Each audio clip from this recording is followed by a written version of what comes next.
You can call them colonizers, you can call them imperialists, you can call them Islamists, whatever. After the defense and the railways, the third largest real estate holder in this country is the WAQF boards across India.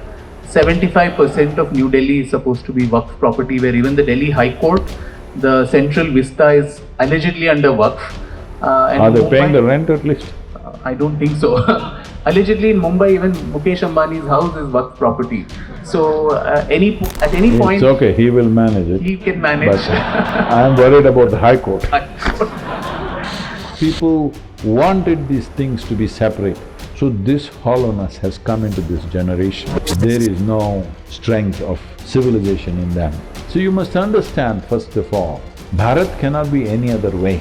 That is the reason why still 80% of the population is Hindu in this country. In the 1995, we had this WAQF Act, where I think after the defense and the railways, the third largest real estate holder in this country is the WAQF boards across India. 75% of New Delhi is supposed to be WAQF property, where even the Delhi High Court, the central vista is allegedly under WAQF. Are they paying the rent at least? I don't think so. Allegedly in Mumbai, even Mukesh Ambani's house is WAQF property. So at any point… It's okay, he will manage it. He can manage. But I am worried about the High Court. And then they are the judge, jury and prosecutioner, because you have a WAQF tribunal where you have to go to, and they will… that's not the civil courts where you can get to. So many discriminatory laws in a country that claims to be secular, which actually means the state has no business in running, religious institutions. Do you see, irrespective of which party comes, what happens, do you see any movement forward in this, or does it need to be a people's movement where we all sign up and say thus far and no further, and we will not take this lying down anymore? The first thing is we must make up our mind whether we want to be a secular nation or a theocratic nation. I think by consensus we chose to be a secular nation because Bharat cannot be any other way. Because we have mothered so many movements today which we call as religions, but these are all movements. Buddhism was a movement, it is not an ism. It's like if tomorrow these Isha people, if they grow in numbers, the idiots may declare their religion by themselves. I will not allow that. I've put in mechanisms so that it doesn't happen. Like this, a Buddha came, a certain number of people followed him. It's a spiritual movement.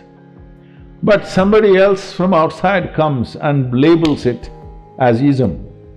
So people who followed Mahavir, they are very devout spiritual people, all right? Very disciplined, focused people towards what? Towards liberation, which is the fundamental goal of Sanatana Dharma. Who separated these things? Because people wanted these things to be separate. People saw in this collectiveness there is no penetration. So you must understand, first of all, that wherever they went, the invaders, you can call them colonizers, you can call them imperialists, you can call them Islamists, whatever. Wherever they went, whichever part of geography they conquered, they always transformed the population, if you can use that word, to their ways, without exception, nearly 100%. You take North America, South America, Africa, Australia, you take any place where they went clean sweep. This is the only place where still after nearly 1,000 years of invasions and occupations, we still largely, little diluted, distorted, but still we largely keep the Sanatan ethos with us, knowingly, unknowingly. But I feel whatever damage that was caused in 700, 800 years of occupation, more damage has happened in the last 70 years. Because this is like an internal scourge where, see, if there's attacks from outside, you can withstand your pride will come up and you will fight and you will recreate and rebuild. But if the termites eat you up from inside, you don't know what happened. One day when we touch you, you're hollow. So this hollowness has come into this generation. There is no strength of civilization in them.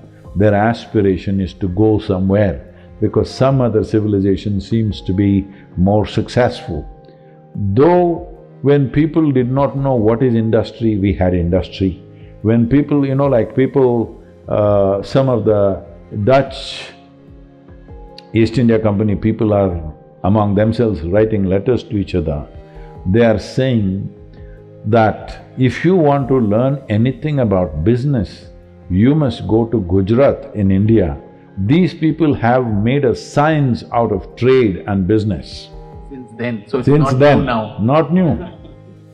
So I'm saying whether it's business or trade or mathematics or astronomy or music or spiritual process or philosophy or simply thought process, the profoundness of this culture was such, invaders who came, initially they slaughtered and destroyed things, but later on they were overwhelmed by the profoundness of what was happening here. So even their sword stopped halfway. It did not go all the way because that is the reason why still 80% of the population is Hindu in this country, because even the cannons and swords of invaders stopped looking at the profoundness of understanding of thought, music, astronomy and various sciences, including in business and industry. And as everyone knows today, this was not known when we were growing up. We never knew that 225 years ago we were the largest economy on the planet.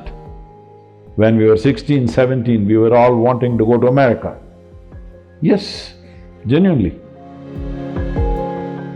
And nobody told us, just 200 years ago we were the largest economy, biggest industrial nation on the planet. 33% of the world's exports were from India. Nobody told us anything like this because nowhere in our goddamn textbooks these things were written.